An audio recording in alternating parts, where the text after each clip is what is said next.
तो पिछले वाले वीडियो में बता दिए थे कि शेयर मार्केट होता क्या है और इससे अर्निंग कैसे होता है, वो सारा कुछ बैकएंड वाले वीडियो में बता दिए थे बेसिक टू एडवांस। अब तक अगर किसी भी स्टॉक्स को होल्ड करते हैं तो उसको हम लोग बोलते हैं इन्वेस्टमेंट, समझ रहे हो ना। अगर किसी को शॉर्ट टर्म के लिए आप लोग को अर्निंग करना है तो उसको हम लोग बोलते हैं ट्रेडिंग, जैसे कि आप लोग समझते होंगे, जो कि ट्रेडिंग में आता है इंट्राडे हो गया, स्कैल्पिंग हो गया, पोजिशनल हो गया, स्विंग ट्रेडिंग हो गया, समझ रहे हो ना। ये नेक्स्ट वीडियो है, मतलब ये नेक्स्ट टॉपिक है, इसको बाद में बताएंगे। तो मेरे ख्याल से जो लॉन्ग टर्म मतलब होता है, अगर आप लोग 10 ईयर्स तक, अगर 10 ईयर्स से प्लस आप लोग किसी स्टॉक्स को होल्ड करने वाले हो तभी आप लोग इन्वेस्ट करना, ठीक है। और ये वीडियो जो भी है वो एजुकेशनल पर्पज़ के लिए है, कोई ये रिकमेंडेशन या फिर किसी भी तरह का सजेशन नहीं है ये वीडियो, ठीक है। तो आप लोग कोई भी आप लोग को इन्वेस्टमेंट या फिर किसी भी तरह का निवेश करने के लिए आप लोग अपना सूझबूझ ले या फिर किसी इन्वेस्टमेंट मतलब कि एडवाइज़र से आप लोग सलाह ले लें, तभी आप लोग करना जो भी करना होगा, ठीक है। तो चलिए हम लोग चुनते हैं कि कैसे राइट स्टॉक्स को एनालिसिस किया जाता है और कैसे चूज़ किया जाता है। सारा कुछ हम लोग समझते हैं कि कौन सा स्टॉक सही है और कौन सा स्टॉक्स हम लोग के लिए महंगा है, सारा कुछ हम लोग बताते हैं, ठीक है।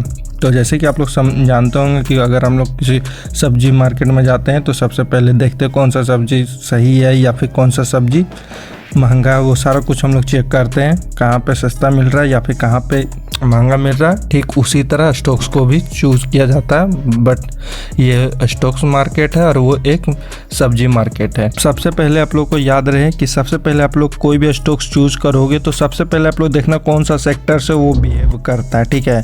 सेक्टर से मतलब कि वो बहुत सारा सा सेक्टर आता है, जैसे कि हो गया फाइनेंशियल सेक्टर, ठीक है। फिर होता है एक रियल एस्टेट सेक्टर, ठीक है। फिर उसके बाद आप लोग देखो ऑटोमोबाइल सेक्टर, फिर उसके बाद हो गया इंफ्रास्ट्रक्चर सेक्टर, फिर उसके बाद कंज्यूमर सेक्टर, समझ रहे हो ना। फिर उसके बाद फिर कम्युनिकेशन सेक्टर हो गया, फिर आईटी सेक्टर हो गया, फिर उसके बाद एफएमसीजी हो गया। एफएमसीजी में बहुत सारा होता है, जैसे कि HUL हो गया, फिर और भी बहुत सारा है। कोई रिकमेंडेशन स्टॉक्स नहीं है, इसलिए हम कोई XYZ स्टॉक्स का नाम नहीं लेने वाले हैं, ठीक है। फिर एक यूटिलिटी हो गया या फिर हेल्थ केयर हो गया, समझ रहे हो ना। ये सब सारा जितना भी बताएं ये एक सेक्टर है, ठीक है। जैसे कि आप लोग देखे होंगे फाइनेंशियल सेक्टर, जैसे कि फर्स्ट में बताएं तो फाइनेंशियल सेक्टर में आता है जैसे कि HDFC बैंक का जो भी स्टॉक्स हो गया या फिर SBI बैंक हो गया या फिर इंडिया फर्स्ट बैंक हो गया। ये सब कोई रिकमेंडेशन नहीं है, याद रहे ये एजुकेशनल वीडियो है। आप लोगों को ध्यान रहे, कोई भी जो भी आपको स्टॉक सही लगता है या फिर जो भी आपका फेवरेट स्टॉक्स है उसको कैसे एनालिसिस करना वो सारा कुछ बता रहे हैं, ठीक है, इस वीडियो में। तो आप लोग को बता दिए कि पहले आप लोग को सेक्टर डिसाइड करना है कि कौन सा सेक्टर से वो बिहेव कर रहा है आपका स्टॉक्स, ठीक है। किसी भी तरह का इन्वेस्टमेंट या किसी भी तरह का ट्रेडिंग करते हो तो उसके लिए आप लोगों को सबसे पहले डीमैट अकाउंट की ज़रूरत होती है। तो डीमैट अकाउंट के लिए आप लोग को जिसके पास नहीं है उसके लिए बता दे रहे हैं, लिंक डिस्क्रिप्शन में दे रहे हैं, क्लिक करके उसमें साइनअप कर लेना और कुछ अपना पर्सनल डिटेल्स मांगेगा, जैसे नाम, एड्रेस, पेन नंबर, आधार नंबर वो सारा डाल के साइनअप करके उसको डीमैट अकाउंट में साइनअप करके देन फिर आप लोग इन्वेस्टमेंट या फिर ट्रेडिंग अपना प्लान कर सकते हो। फिर उसके बाद आप लोग को चेक करना वो बिजनेस क्या करता है, मतलब उसका बिजनेस एनालिसिस करना है, ठीक है। बिजनेस एनालिसिस कैसे किया जाता है, तो सबसे पहले आपको देखना कि वो सेल क्या कर रही है, मतलब उसका प्रॉफिट कहाँ से जनरेट हो रहा है, ठीक है, रेवेन्यू कहाँ से उसका बन रहा है वो देखना है। फिर उसके बाद आप लोग को देखना कि उस कंपनी का विज़न क्या है, ठीक है। विज़न क्या है उसका ग्रोथ क्या है, सारा कुछ उसमें चेक करना है, ठीक है। और कैसे चेक करना है वो सारा कुछ हम आने वाले टाइम में बताते हैं। तो इसी को बोलते हैं बिजनेस एनालिसिस, ठीक है। फिर उसके बाद आप लोग को चेक करना है मैनेजमेंट एनालिसिस, मतलब कि उसको मैनेज कौन कर रहा है, ठीक है, मतलब डिसीजन कौन ले रहा है कंपनी का। क्या पिछला पास्ट में तो वो कहीं स्कैम तो नहीं किया है, समझ रहे हो ना, स्कैम तो नहीं किया, मतलब वो प्रोफेशनल मैनेज कंपनी है या फिर वो प्रमोटर मैनेज कंपनी है, ये सारा कुछ देखा जाता है। फिर उसके बाद आप लोग को चेक करना है क्या उस कंपनी का कोई कॉम्पिटिटर भी है क्या। जैसे कि आप एक स्टॉक्स को जानते होंगे फेविकोल का जो स्टॉक्स नेम क्या है वो आप लोग कमेंट सेक्शन में बता सकते हो, ठीक है। तो जैसे कि फेविकोल का कोई कॉम्पिटिटर है तो कोई भी कॉम्पिटिटर नहीं है, समझ रहे हो ना, इसी को बोला जाता है मैनेजमेंट एनालिसिस। ठीक है, मतलब कि इसका कौन डिसीजन लेता है या फिर इसका विजन क्या है, कैसा ये कंपनी है, वो सारा इसमें डिसाइड किया जाता है। फिर आपको आना है फंडामेंटल में, मतलब कि फंडामेंटल एनालिसिस करना है इसमें। और वो कैसे करना है, तो सबसे पहले आप लोग को कंपनी का P&L देखना है। P&L मतलब हो गया प्रॉफिट एंड लॉस। ठीक है, प्रॉफिट एंड लॉस समझ रहे हो, ये इसका सेल क्या है। ठीक है, फिर उसके बाद इसका देखना है एक्सपेंस क्या है कंपनी का। ठीक है, फिर उसके बाद आप लोग को चेक करना है इसका ऑपरेटिंग प्रॉफिट मार्जिन कितना है। ठीक है, फिर उसके बाद आप लोग को चेक करना है प्रॉफिट बिफोर टैक्स कितना है। ठीक है, फिर ये इसके बाद आप लोग को चेक करना है नेट प्रॉफिट कितना है इसका। ठीक है, ये सारा कैसे चेक किया जाता है सारा कुछ बताएंगे।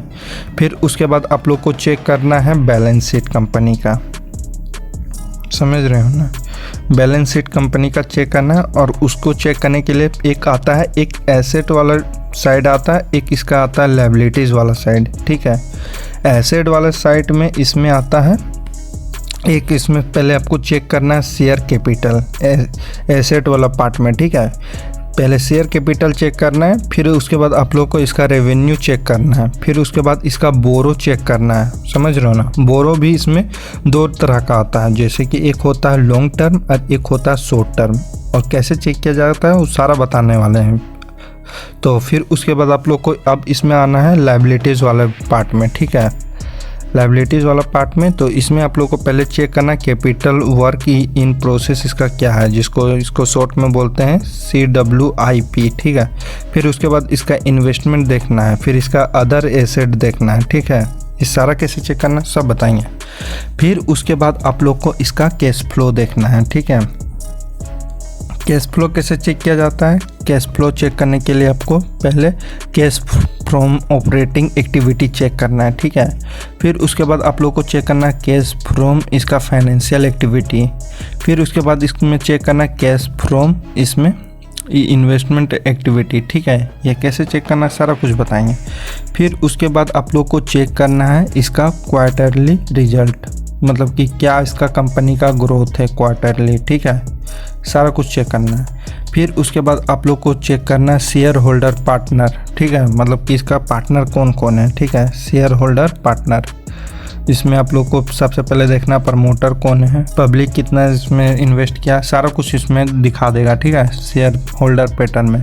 अब इसमें आप लोग को प्रॉफिटेबल इसका रेशियो चेक करना है। ठीक है, उसको चेक करने के लिए सबसे पहले आपको देखना है इसका कंपनी का मार्केट कैप। ठीक है, तो हम सारा कुछ बताने वाले हैं कि मार्केट कैप क्या होता है और कैसे वैल्यूएशन इसका चेक किया जाता है, सारा कुछ बताएंगे। तो जैसे कि आप लोगों को बताएं कि मार्केट कैप पहले चेक करना है। कैप मतलब होता है कैपिटल, ये थोड़ा फाइनेंस वर्ड है तो आप लोग थोड़ा समझने की कोशिश कीजिएगा। और ये सब नंबर आप लोग को एडवांस या कॉम्प्लेक्स आप लोग को नहीं समझना है, सारा ये सिंपल करके आप लोग को बताएंगे एकदम ईजी भाषा में, मतलब बहुत ईजी लैंग्वेज आप लोग को रहेगा, आराम से आप लोग समझ सकते हो। ठीक है, तो जैसे कि आप लोग बताएं मार्केट कैप में 3 तरह का मार्केट कैप होता है, एक होता है लार्ज कैप और एक होता है आप लोग को मीडियम कैप और एक होता है स्मॉल कैप। ठीक है, 20,000 करोड़ से जो प्लस एवब रहता है उसको बोलते हैं लार्ज कैप कंपनी। ठीक है, फिर एक होता है मिड कैप कंपनी जिसको बोलते हैं 5,000 करोड़ से जो भी 20,000 करोड़ के बीच में रहता है उसको बोलते हैं मीडियम कैप कंपनी, और जो स्मॉल कैप कंपनी है उसको बोलते हैं 5,000 करोड़ से जो भी कम है लेस देन, उसको बोलते हैं स्मॉल कैप कंपनी। ठीक है, फिर अब हम लोग को बात कर लेते हैं थोड़ा कि ये लार्ज कैप और ये मीडियम कैप और ये स्मॉल कैप, इसमें रिस्क एंड जो रेवेन्यू वो कैसे डिसाइड होता है। तो इसमें आप लोग को याद रखना है, इसमें जो लार्ज कैप कंपनी है इसमें रिस्क कम रहेगा। ठीक है, रिटर्न भी कम रहेगा। ठीक है, और जो मीडियम कैप है इसमें मीडियम रहेगा रिस्क और रिटर्न भी मीडियम ही आप लोग इसमें एक्सपेक्टेशन रख सकते हो। और जो इसमें स्मॉल कैप कंपनी इसमें जो रिस्क है वो हाई रहेगा और जो रिटर्न है उसमें भी हाई रहेगा। ठीक है, तो याद रहे कि अच्छा से आप लोग को डिसीजन लेना कि कौन सा कंपनी में आप लोग को इन्वेस्ट करना है। अगर स्मॉल कैप में करोगे तो ये भी याद रखना कि इसका जो रिस्क फैक्टर है वो हाई रहेगा। ठीक है, इसलिए आप लोग को पोर्टफोलियो अपना जो भी बनाओगे वो लार्ज कैप भी अपना स्टॉक्स ऐसा सेलेक्ट करना है, मिड कैप भी करना है और स्मॉल भी करना है, इसलिए आप लोग को एक थोड़ा सा आप लोग को सजेशन इसमें थोड़ा बता दिए। अब आप लोग को चेक करना है इसका रिटर्न ऑन इक्विटी, ठीक है। फिर उसके बाद आप लोग को चेक करना है इसका ROCE, जिसको बोला जाता है रिटर्न ऑन कैपिटल एम्प्लॉयड। फिर इसमें आप लोग को चेक करना ROIC, जिसको बोला जाता है रिटर्न ऑन इन्वेस्टमेंट कैपिटल। फिर उसके बाद आप लोग को चेक करना है रिटर्न ऑन एसेट इसका। फिर उसके बाद आप लोग को चेक करना है डेब्ट टू इक्विटी रेशियो, ठीक है। फिर उसके बाद आप लोग को चेक करना होगा करेंट रेशियो, ठीक है। थोड़ा सा बता देते हैं करेंट रेशियो कैसे निकाला जाता है। करेंट रेशियो का मतलब होता है current asset by current liabilities, ठीक है। मान लो किसी कंपनी का करेंट एसेट है 1000 करोड़, ठीक है। फिर आप लोग करेंट लायबिलिटीज़ इसमें समझ लो 500 करोड़, तो इसको निकाला जाए करेंट रेशियो तो इसका 2 आएगा, ठीक है। तो याद रहे करेंट रेशियो 2 से जो भी प्लस रहेगा राइज करेगा वो जो भी स्टॉक्स रहेगा वो बेस्ट है, ठीक है। इसमें जो 2 भी हो सकता है, 3 भी हो सकता है, या फिर 4-5, समझ रहे हो ना। जितना हाई जाएगा वो बेस्ट स्टॉक्स है, ठीक है। अब करेंट रेशियो ही देख के तो डिसाइड नहीं करना है कि ये स्टॉक्स को ही चूज़ कर लेते हैं। मान लो किसी का करेंट रेशियो 5 है, ठीक है, और उसका पी रेशियो हाई है, तो क्या लिया जा सकता है उस स्टॉक्स को? तो बिल्कुल नहीं, ठीक है। तो सारा कुछ आप लोग को चेक करना है। पी रेशियो हो गया, ठीक है, जिसको हम लोग बोलते हैं प्राइस टू अर्निंग रेशियो। फिर उसके बाद हम लोग को चेक करना है प्राइस टू बुक रेशियो, ठीक है। फिर उसके बाद हम लोग को चेक करना है PS रेशियो, जिसको बोलते हैं प्राइस टू सेल्स रेशियो। फिर उसके बाद आप लोग को चेक करना है PCF रेशियो, जिसको बोलते हैं price to cash flow ratio. फिर एक और है जो कि price to earning ratio, earning growth ratio, ठीक है। ये सारा आप लोग को चेक करना है। कैसे चेक करना है? अभी तक जो भी वीडियो में बताएं वो सब सारा थ्योरी पार्ट था, ठीक है। तो अब आते हैं हम लोग प्रैक्टिकल पार्ट में कि कैसे चेक किया जाता है। तो सबसे पहले आप लोग को याद रखना है, जैसे ये मान के चलो आप लोग किसी एक मॉल में गए, वहाँ पे एक कोई टी-शर्ट आप लोग लिए, ठीक है।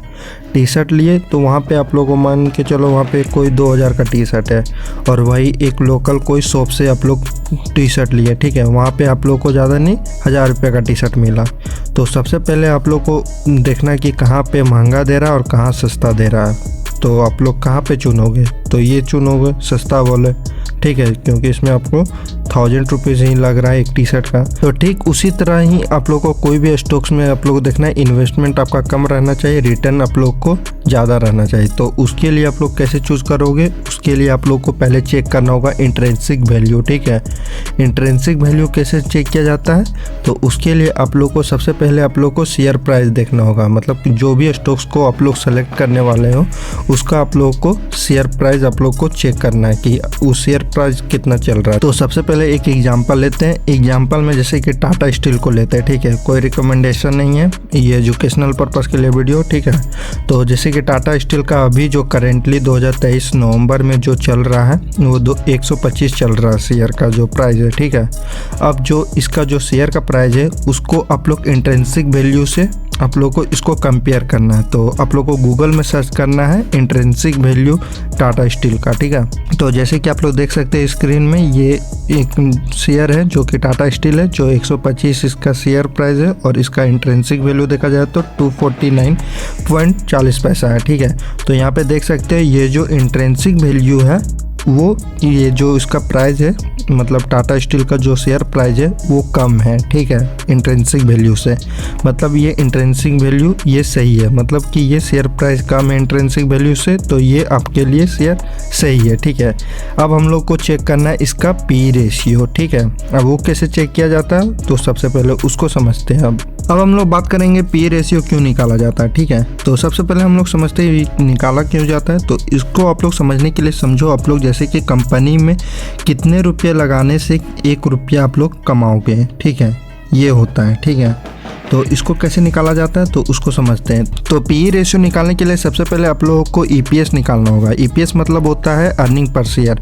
तो आप लोग को अर्निंग पर शेयर निकालने के लिए पहले कंपनी का total earning by total share आप लोग को चेक करना होगा, क्या इसको निकालना होगा, ठीक है। तो मान लो कोई किसी का कंपनी का टोटल अर्निंग 100 करोड़ है, ठीक है, और मान लो शेयर 10 है, तो इसको निकालने के लिए यहाँ पे 10 निकल गया जो कि अर्निंग पर शेयर, समझ रहे हो ना।